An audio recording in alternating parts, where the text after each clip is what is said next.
Dyer Indiana explained. Hey, in this video, I'm going to explain Dyer, Indiana as if you're new to the area and don't know anything about Dyer. So I'm going to go high level, let you know where the area is, all this other good stuff, and then we're going to get in the weeds too, because there's probably a number of watchers here that are from Dyer in the region and just want to learn more. So we're going to get both angles covered.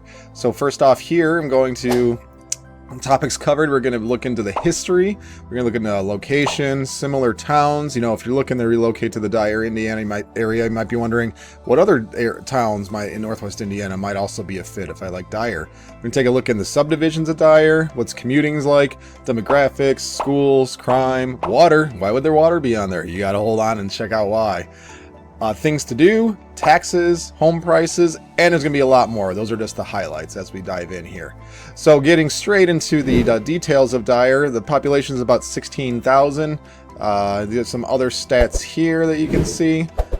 We're about 30-minute average commute time, so that means most people that live in Dyer have a commute somewhere for their work.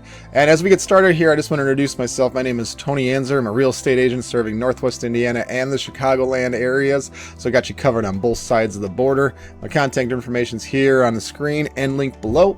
We do these videos for our viewers to learn more about the area and to help in your home buying and selling journey. So that's why we do these videos, to help you guys out, and we love hearing from you guys. So please, if you're looking to move in 9 or 90 days, please reach out. We'd love to work with you. It's me personally, so look forward to hearing from you. All right, so first off, getting into the town of Dyer. So niche.com is where we get a lot of our information of what does a town have to offer, what are the schools like, etc. So looking up Dyer in niche.com gets ranked number 2 in best places to live in Lake County. And then, so we'll see here as to how that ranking comes up. You got the schools, got an A, housing, family life, jobs, cost of living, outdoor activities, and you can see, you know, all these other good items is how. All right, so the town of Dyer, where exactly is Dyer in Northwest Indiana, and what are the surrounding towns? So I'm going to transition and put on my trusty Google Earth. All right, we're going to get into commuting in a little bit here, but I just want to show where the town of Dyer is. So Dyer is surrounded by, to the west is the Indiana border. So Dyer's on the Indiana-Illinois border.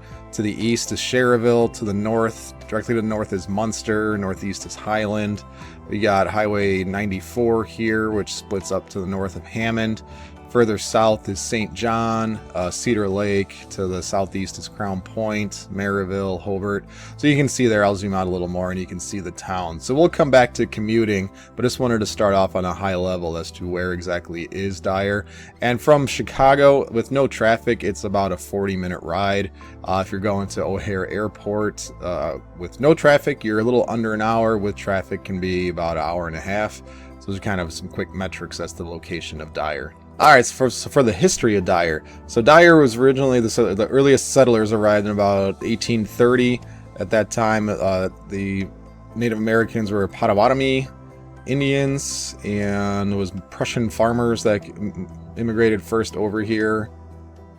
The first established business was in 1856. Dyer had its first railroad in 1857. That's when the Michigan Central Railroad built a station in town. And Dyer was named after Martha Dyer, pictured here, the wife of the early local landowner Aaron Hart. So Aaron Hart here, getting a little more into the history. I always say that wrong. Philadelphia. He said he played a key role in developing Dyer's infrastructure in the 1860s and 70s. He supervised roads and implementation of drainage ditch system. Allowing the area to develop. It was pretty marshy, so they had to cut in some ditches and whatnot to help with drainage. And actually, a handful of years ago, they just fully improved the drainage system due to the floodplain issues. So another topic for that one. So Dyer has a street that goes north-south throughout the entire limits, and it's called Hart Street. Part of it's also called Sheffield. That's named after Aaron Hart here. And then the town, as you saw, was named after his wife, Martha Dyer Hart. It's the town's namesake. All right, and last little bit of history. This is more Northwest Indiana, but the region basically started developing from Chicago development overflow from Chicago into the Hammond, Whiting area where there were steel mills. There was these really big slaughterhouses. Yeah, and so then the area developed out. All right, transitioning a little bit here and get into regions of Northwest Indiana. So we'll see again that the Dyer is here in this area. So there's an area called the Tri-Town. So Dyer, Schererville, St. John, these are towns that are all real close to each other, and they have a very similar feel too. Dyer and Schererville, sometimes they look almost identical in certain parts. And so these towns together are called the Tri-Town region. Sometimes people define which 3 towns are in the Tri-Town differently, but it's a very similar feel for those 3 towns. Water. So why is water on here? So there's a big difference in water in the Northwest Indiana towns. If you have well water, so in Northwest Indiana, there's either Lake Michigan water or there's town well water. So the town well water, you can be left with experiences like this where mineral deposits get left onto your faucets here or your siding here from watering your grass. But luckily, Dyer is actually a Lake Michigan town. So I live in Dyer. The town itself gets water from Lake Michigan, and that water is, very, very nice. It's great for doing laundry, it doesn't leave minerals and all that good stuff. You don't need a water softener. And like in this scenario, this is what like a well for a house looks like. You would have to, around here, the well water requires softening and water softeners and filters and all that stuff. So Dyer has Lake Michigan water. So even though we're in Indiana, this area of Indiana, the red stays in central time zone, but when you get further south, the rest of Indiana into the east is all eastern time zone. Just a kind of fun fact there. So yeah, the Northwest Indiana, is kind of viewed as an extension of Chicago. So this region here of Northwest Indiana stays on the central time zone to match that of Chicago. All right, schools. So we're going to get into, the schools of Dyer are here, the Lake Central High School, Kahler Middle School, Bibich Elementary, Protsman, Wattsman Elementary. So I'm going to queue up a Google Earth map of these schools and then also show what their rankings are.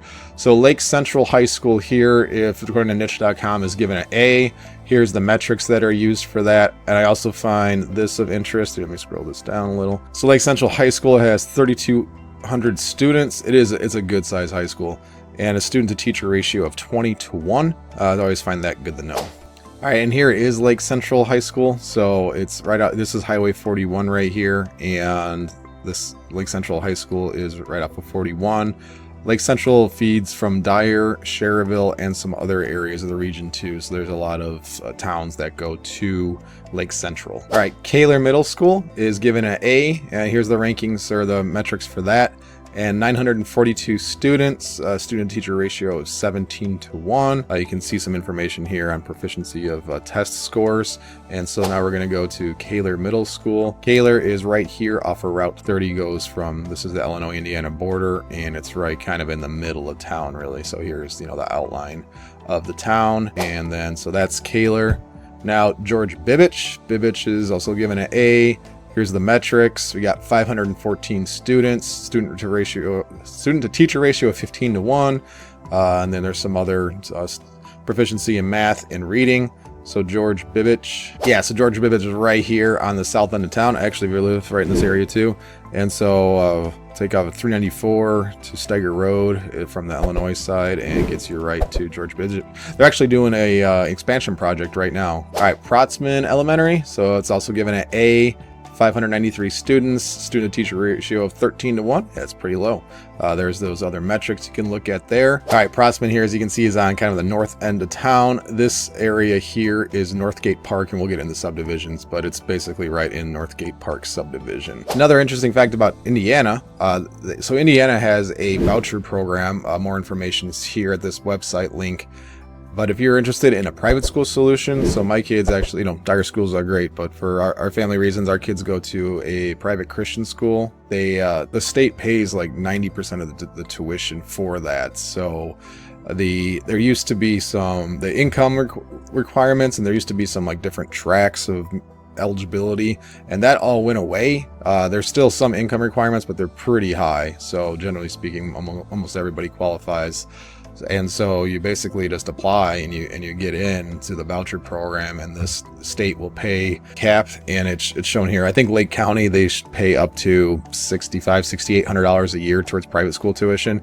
So we pay the difference of that, which isn't very much, but just a FYI that there is a voucher program too if you're looking for a private school solution. All right, and then Dyer, so the Lake Central School Corporation here. And I think we already looked at the slide, so we will just move right on. Here we go. All right. So how do schools, the purpose of this slide is if you're interested in Dyer, you might be wondering, how do the schools rank compared to other schools? So school districts. So this summary slide here, I won't bore you and read it all to you. You can see it here, but this is again according to niche.com.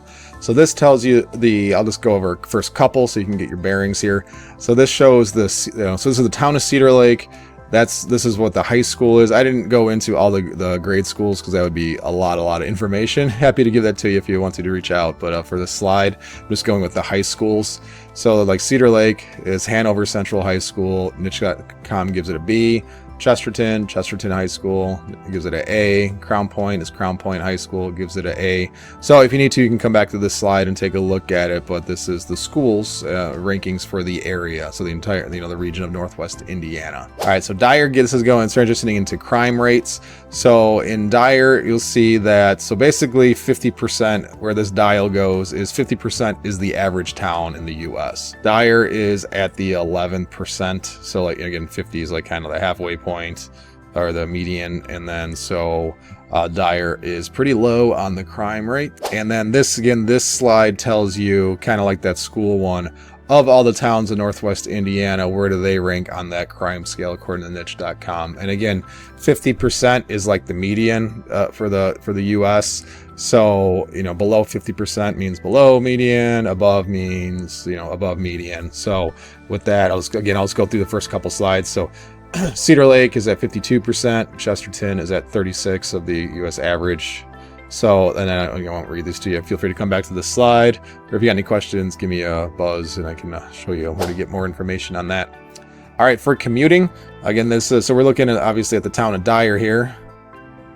So if you wanted to get from Dyer to Chicago's O'Hare Airport, how long of a commute is that? So that's, and again, this is basically with no traffic, is 48 minutes. And then, so the other Northwest Indiana towns, I have that graphed here too, so you could take a look at that. If you want to commute to the city from Dyer from the train, you don't have a lot of options, unfortunately. If you are a commuter, what most people end up doing is, again, here's Dyer.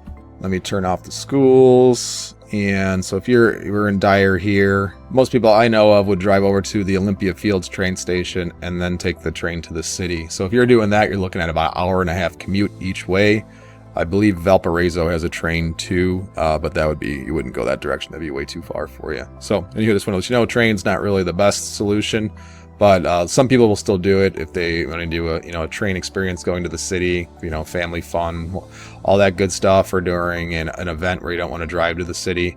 You could just hop on the train to University Park, then go up to the city, and that's you got to budget about an hour and a half for that, but that is an option. And this slide just shows a little more information on the commuter train routes from Chicago to the region here. So they see that Dyer's not really on that spur, so you'd have to head over to Richmond Park or University Park. All right, property taxes. Now, property taxes is one of the things that people love about Indiana, Northwest Indiana, Dyer, is that thankfully, we are capped at a 1% property tax cap rate for owner-occupied properties. So what that means is that when you buy a house in Northwest Indiana, shortly afterwards, it's usually 3 weeks. You can tell you why on a call or something, but you wait about 4 weeks, and then you can file with the county for your homeowner's exemption. And what that does is that caps your tax rate to 1% of the assessed value. There can be, according to this, it can go slightly higher than that, like if a referendum got approved, or sometimes there can be voter approved projects that go above the 1%, but it's usually not much at all. And then if you're non-owner occupied, or if you forget to file this exemption, your cap actually goes to 2%. So that means your taxes generally double. So recording that homeowner's exemption is critical in Dyer and in Indiana. So like remember my clients have, I just have a reminder, and after closing, a month later, I'll reach out to the buyers and just remind them. And then when it comes to like October, then I'll just call through all my buyers too and just remind them, like, hey, just want to confirm that you got this registered, because Indiana will not give you a refund. There's some caveats to that, but generally speaking, you can't get a refund for that. And then so here, what this is property taxes. So how much are property taxes in towns? And a big function of this is the home values, what they sold for. But I looked up like median houses and what their taxes were, and I'll just read a first couple so you get your bearings on this, and then you can see the slide here. But Cedar Lake median taxes was just about $3,000. Chesterton was about $1,700. Crown Point, $3,100. And again, a big part of this is just the home value, because all of these are capped at the 1% here. So my screen looks like a John Madden. What this here is actually a tax bill from a house down the street that was pretty typical of the area. So gross assessed value, and this is kind of note too, is that the assessor's office in our area they're not too crazy about what their assessed values are. So if you have a $400,000 house, you're likely being assessed at under 400. So they're pretty good about not over assessing you for, there's always catches to that. But so this shows basically your assessed value, and I don't want to go in the weeds on this to bore you. But then at the end of the day, this says the maximum tax that can be imposed is $4,200, because there's some of those voter approved projects on there. Just wanted to show you that. Oh yeah. So here it is. So your tax cap is $3,500, which is 1% of the assessed value. And then there's these voter approved projects here for $776. So, and that gives you a max tax cap that could be of $4,300. The other half of this, I don't think I have on the screen. All right, home prices. So this is as of June 2023. So I know there's a lot of information here, and let me add some color to break it up. And again, the crux of this presentation is for Dyer. So my pen's too thick and I don't want to draw through this, but so in Dyer, the median home price right now as of June 2023 is $418,000, and that the house type is a 3-bed, 2-bath.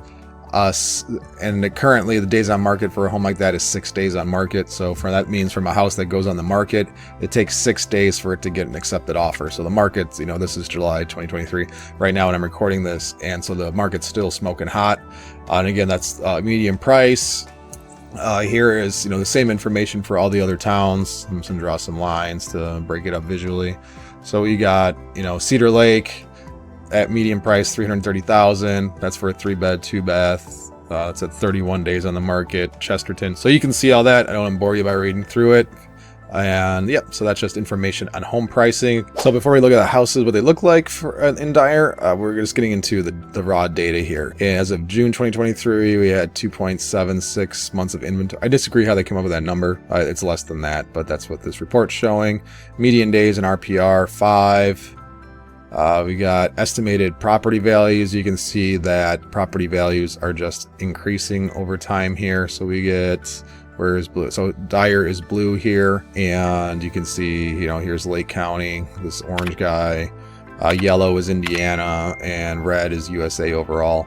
So home prices you can see they just keep going up and up and up. And so we are still at all-time highs. A lot of people have thought that with the market slowdown, that affects prices going down. That's true in some regions, like I think Boise, Idaho, some of those other areas that just really got super inflated due to supply and demand. Some of those areas are deeper or going down in value a little bit just because there's less demand out there. But in the region here, there's still just a shortage of houses, and property values are still at all-time high, and it looks like they're going to stay and keep climbing. So there's some more information here I don't want to bore you with, but if you want a deep dive in the market data, I'd be happy to provide that to you. All right, so here in my MLS view, looking at the houses that have sold. So I went from May 1st, 2023 till today. That's a few months of data, so you can see kind of a spectrum of houses. So I just want to show you what's out here, what's available. So these are all sold properties, so you can see what actually sold and kind of what they look like. All right, but just before we do that, if you wouldn't mind hitting that like and the subscribe button on the video, it really helps out the channel, and it will notify you when we put out new videos. If you do that, we really appreciate it. All right, so you can see on the low end here, we had a $180,000 house, and you can see the, the type of builds. Here's for 190, townhouse here, another townhouse 190, condo 190, smaller house 200, another townhouse 210. We got 204. So I'm just gonna flip through these real quick. 230 for smaller ranch, smaller ranch. 229 for a townhouse. Here's the older section of town, a smaller ranch for 250. We got, let me get into, okay, so now we're getting them a little more contemporary. These are still townhouses right here, 280. These are good size houses though. Again, the smaller, older part of town, 260 for a decent sized ranch actually. These are new houses here. The townhouses sold for 300. And so I'm going to fast forward here to houses that are more in the median point, and you can see exactly what those look like. So we were right around the 400 price point. This looks like a good one to start. 3 bed, 2 bath, 3,100 square feet. That's main level and basement for that many. You can tell that by looking at it. That's one thing you have to be watchful of, is when people put total square footage, you have to check out what that's for. So this is actually, looks like it's Castlewood subdivision. It's a cool subdivision. And so just looking at this house here, just want to kind of show you what this looks like. So Castlewood is built generally like 70s. You can see this house hasn't had any updates to it, or at least any significant recent updates. So that's a good sized ranch house. To update this to something current, you're looking at, $50,000, $75,000. But so that's an example of a house that sold recently. And now let's find something a little newer. Here we go, 410,000, 9842 Chetler Street. And actually, I don't know how you pronounce that. I always wondered that. So with this guy, we're going to see, this was built circa 2000. You can see the house is a little more of a boxy style. The open concept is a little more recent than this. So this is a pretty standard type of floor plan you'll see in the circa 2000 houses around here in Dyer. And then again, if you want any more information on the housing or photos or what have you, feel free to reach out. Be happy to get that to you. And then, all right, so now we're going to find something that's more new. A lot of clients I have are looking for the open concept type feel, something move-in ready. All right, so here's one, actually, Summerlin Estates. This is a newer house. This was built probably just 3 years ago. The Summerlin Estates, these generally have a half-acre lots, and I actually looked in this exact house with one of my buyers, Jess and Antonio. If you're watching, what's up, guys? So this has more of that open concept type feel that a lot of people are looking for nowadays. And yeah, so you got the open concept with usually on the main level, like an office that could be made into a bedroom if you needed it to be. And then you got, upstairs, 3 bedrooms upstairs, might be 4 on this one. A master bedroom would have a master bathroom, good amount of space and all that good stuff. So that's what 475 gets you. All right, this slide is talking about how other taxes work, and I'm going to fly through this one, so feel free to come back to this or just reach out and I can explain things better. So Indiana has a flat tax of 3.15%. Counties can add supplemental taxes on top of that.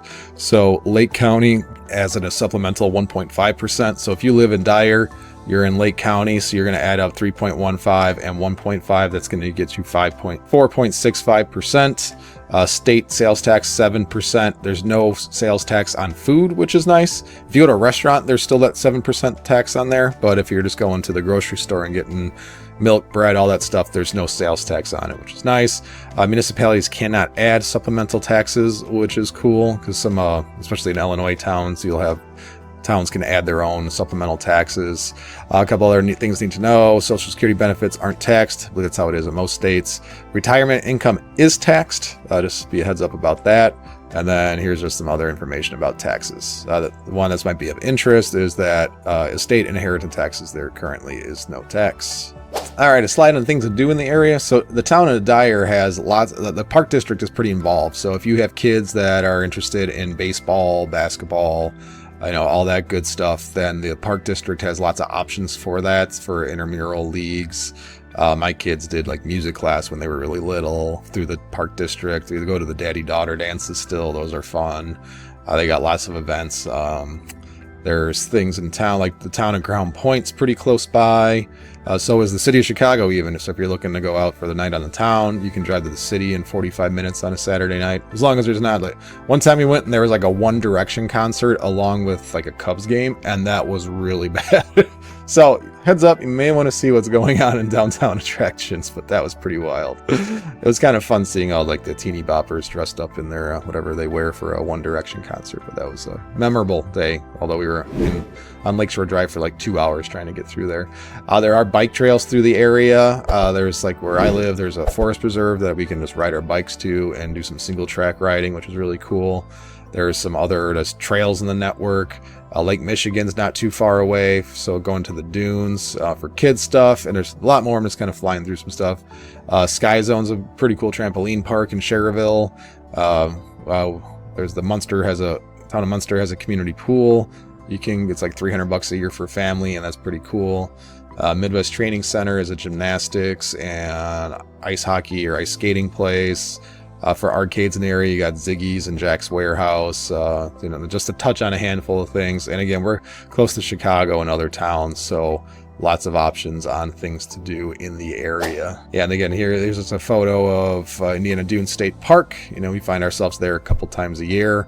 There's hiking trails too, and we buy, if you go there, just go early on the summertime because it gets really packed. The beaches are okay, but just the traffic coming in, because it's like a 1-lane road each way. So you want to get there really early in the morning, or go at like 4 in the afternoon. Either way, you'll be okay. If you try going at like noon, it's not going to be fun for you, I can tell you that. All right, so make sure I didn't miss anything here. All right, I do want to take a minute and talk about traffic. So if you are, like almost anywhere, if you're talking about a Saturday morning, then traffic's fine everywhere. But when you get into rush hour time, it gets a little crazy around Northwest Indiana. So this here, let me add some color. So the town of Dyer is, Route 30 goes through the town of Dyer right here, and that's a main thoroughfare for people traveling, to Cherville or what have you. That gets pretty crazy during, the rush hour, the 4:30 to 6:30 time zone. Calumet Avenue gets pretty busy. Pretty much everything does. It's not like super crazy, but it gets pretty rough. Like your travel time's about triple during that rush hour time. Yeah, so again, this was Route 30, and I zoomed out more so we can see more. So this is I-65 coming down here. We got I-80, 294. That's like the main thoroughfare going east-west through the region. 294 if you needed to go up to the northwest suburbs, Crestwood, O'Hare Airport, further west here, like out to Joliet. So 8094 gets pretty crazy during rush hour also, because I'm going to zoom out a little more. You'll see that if you want to drive through the region at all, that you have to basically go down 8094, because unless you're amphibious and going through Lake Michigan, you're traveling through 8094 over here, and that does get crazy during rush hour, so you want to plan accordingly. And then you can see the roads in the area. So that was just a little heads up on traffic. All right, what I want to leave off on are the subdivisions of Dyer, and then just in the region, what other towns are similar to Dyer. So I'm going to do the region towns first. All right, so if you like Dyer here, then, sorry, all this clutter are the subdivisions names we'll get to in a second. Then Munster, Cherville, St. John, and Crown Point, Cedar Lake, those all have a pretty similar feel to what I would say Dyer has. So if you're interested in this town, those are other towns you may want to explore also. And then so just diving into the subdivisions of, I don't want to bore you into read them all to you. But here are the subdivisions. I'll kind of scroll slowly if you want to come back to this, and you can see where they are. So if you're looking at a house and it says a subdivision name, this will give you a little key as to where they are. And then also if you're interested in like price points or newer homes versus older areas, please reach out. That's one of the things I'd love to help you with. I could let me know what you're looking for, and if you're a house type, if you want open concept or whatnot, then I could let you know what subdivision that would probably be the best fit for. And then also for the other towns we mentioned, like Cherville, Munster, Crown Point, etc., I could do the same thing for that, kind of give you some guidance as to what subdivision you might like, and then we could go look at some houses together and see what you're thinking. Thanks for hanging in for me. This is about a half-hour video here, I see, and hope that this was of value to you. We cover lots of good information, and again, we do these videos to help out our viewers and help people find the best spot for them to move into the area. So please reach out. That's what we do this for. I love hearing from you guys. Just yesterday I was following up with a guy who reached out from Singapore looking to come out to the area, so that was pretty cool. Wee Lee, if you're watching, hey, thanks man, it was fun to hear from you. So yeah, so reach out. Again, my name is Tony. Information's on the screen and link below. Also below, this is pretty important, there's other playlists and information about the area, other community tours, subdivisions, and all that good stuff. So it'll be a lot more resources for you for the area. All right, thanks for watching, and we'll see you around town.